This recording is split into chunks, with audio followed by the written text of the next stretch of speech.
friends, you're in the Military with Summary channel. In this video we're going to discuss the most important events that took place during the previous 12 hours. We have lots of very interesting updates, so let's start.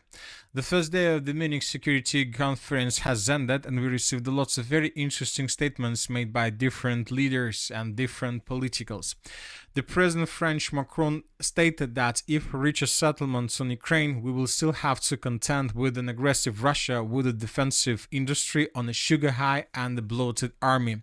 Also, he emphasized that the European Union is not sending troops into Ukraine seeking to avoid escalation. Today, if we intervene and send troops to the ground in the current situation, we would be responsible for escalation. We have no consensus to do so. We would be responsible for the situation spiraling out of control.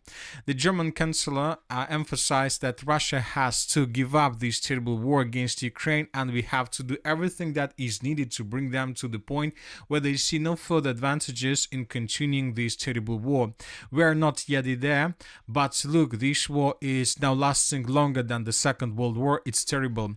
Russia has it in its hands to stop it, but we also have it in our hands. America and Europe and Ukraine together to bring them to this point. So as you can see, the European leaders are not seeking for the peaceful settlement of the conflict. They are seeking the way how to defeat the Russian Federation strategically. For example, Lindsey Graham emphasized that without China, Putin would be out of business. Without Brazil and without India, he would be out of business. So we got a bill. 85 co-sponsors, you know how hard it is to get 85 senators to agree on anything. Also, he added that I want to give tomahawks to Ukraine. I want the United States to supply tomahawks to reach out and hurt the infrastructure that Putin counts on to build the drones and all this other stuff. And the European leaders were trying to arrange a meeting between the President of Ukraine, Zelensky, and the Secretary of State, Marco Rubio, but he changed his plans. Rubio cancelled the meeting with European leaders in Munich regarding Ukraine. Europeans view this as a weakening of Washington's interest in their participation in conflict resolution. The Secretary of State had planned meetings with representatives of the European Commission, Germany, Poland, and Finland, among others. The reason cited for the change was a tight schedule. The European Union official called the cancellation insane. But we can understand Marco Rubio. We see that something is going to happen very soon in the area of Iran, in the area of Persian Gulf. Most likely the strikes and the special operation is inevitable. So everybody is preparing themselves before the beginning of this probably very long war. And today we received several reports that the President of the United States of America considering several military plans against Iran, including long-term plans that can last for more than 2, 3, or even 4 weeks, which is obviously a very, very interesting situation.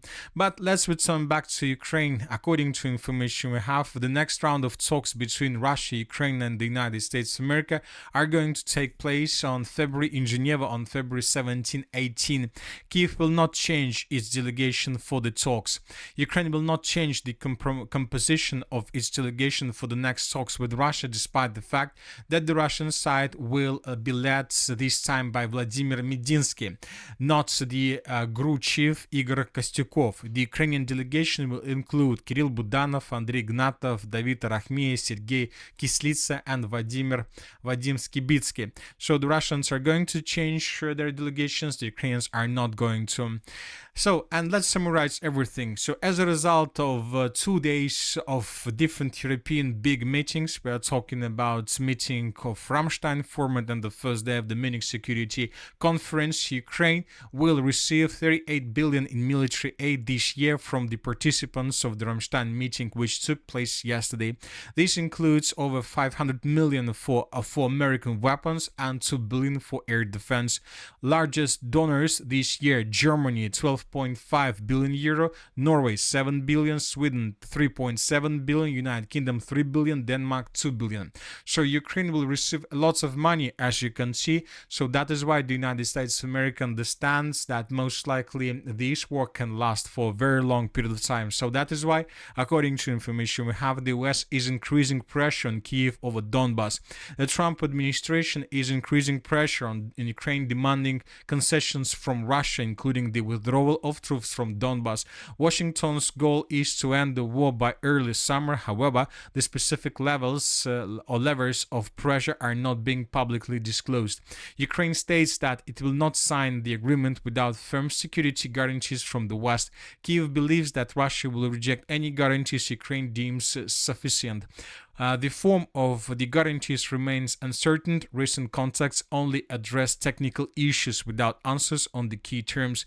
The Rada previously stated that the US wants to reach the result by May 15, but this is not an official deadline. So this is the situation. Anyway, let's wait and see what is going to be next. Let's wait and see what is going to happen during the Geneva talks on the 17th and 18th of February of 2026. But meanwhile, the Russians are preparing themselves before the beginning of another massive missile and drone attack. And this attack most likely is going to take place during these talks in Geneva.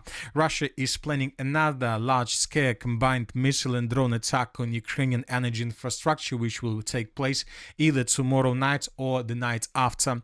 Russia has accumulated dozens of Iskander ballistic missiles and 7 S-400 decoy missiles over the last 1-2 weeks and has concentrated them at various launch locations, especially Bryansk Oblast. The highest threat is to Kiev, Dnipropetrovsk, Zaporozhye and Kharkiv Oblast. If anyone is in this region right now, be extremely careful. That was stated and published by different Western military experts. So let's wait and see. And now let's discuss the situation on the ground. And first, let's talk about another massive attack that took place between the 13th and the 14th of February of 2026. Husk hinanden og husk Valentinsdag. Kig forbi Matas og få som medlem 20% på dufte til og med. According to information we have, the last night the Russians were attacking the city of Odessa. Odessa is sinking deeper into a blackout. Strikes have been launched against the Ukraine Armed Forces power facilities. Power facilities in Odessa and the surrounding region have been hit with uranium strike missiles and drones. Power has reportedly been lost in several areas of the city. So we'd like to remind you that the Russians are bombing the city of Odessa. They started attacking the city of Odessa probably 5 or 6 days ago, and they haven't stopped yet.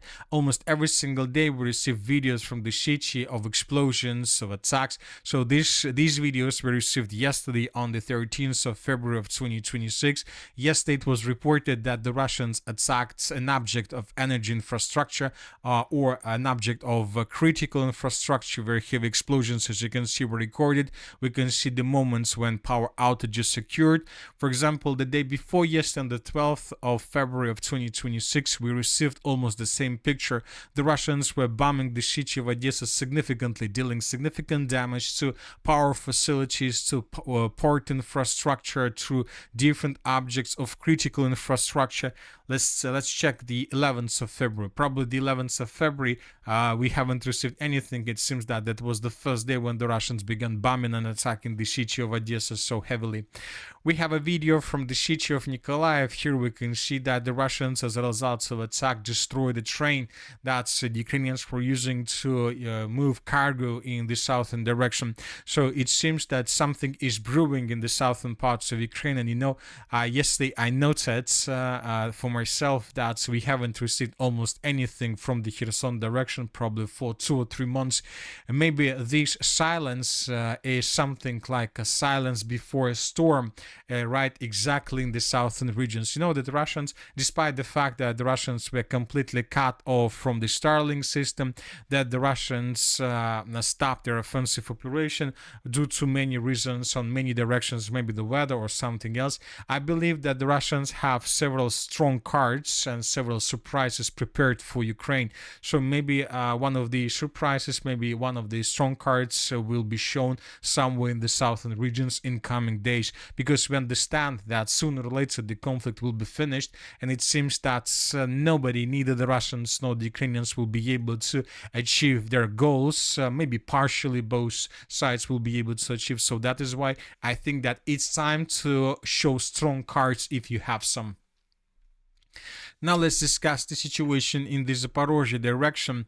During the previous nights, we received lots of interesting updates from this area, and the Russians began confirming that something big is happening here right now. Fierce counterattacks continue along the entire front line in the area of responsibility of the Vostok Force Group. The Ukrainian armed forces, relying on rapid attacks, continue to send armored vehicles, attempting to break through to the lines we've already outlined several times, bypassing populated areas and defensive zone with maneuverable forces.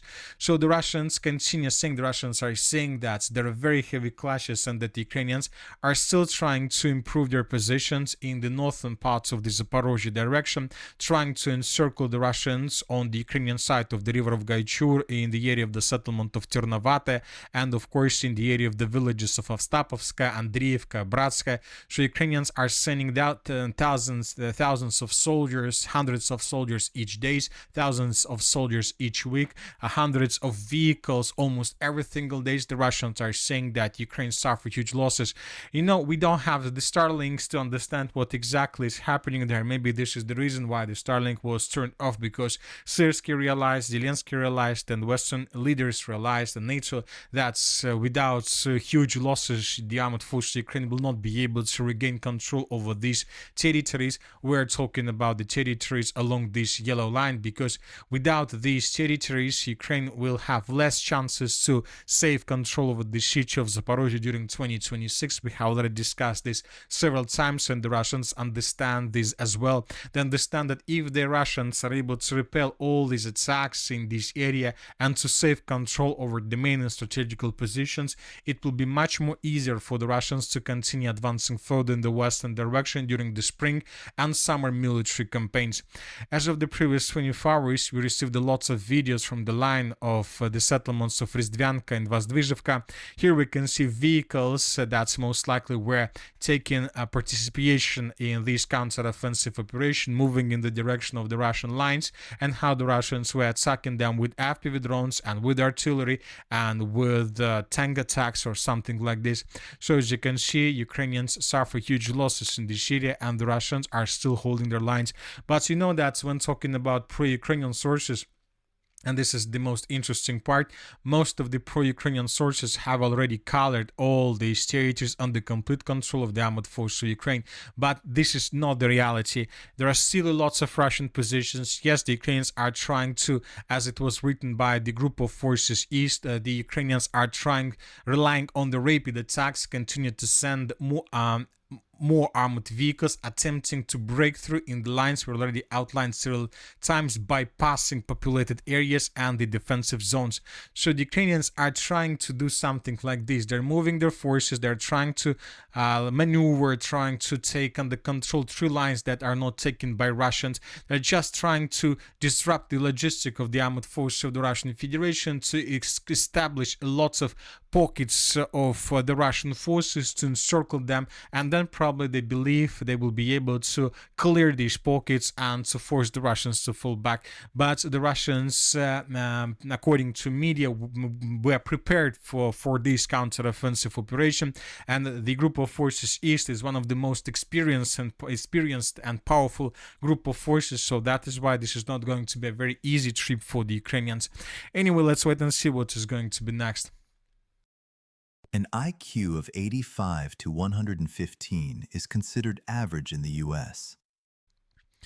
Now let's talk about the Konstantinovka direction. During the previous 12 hours, we received lots of very interesting videos.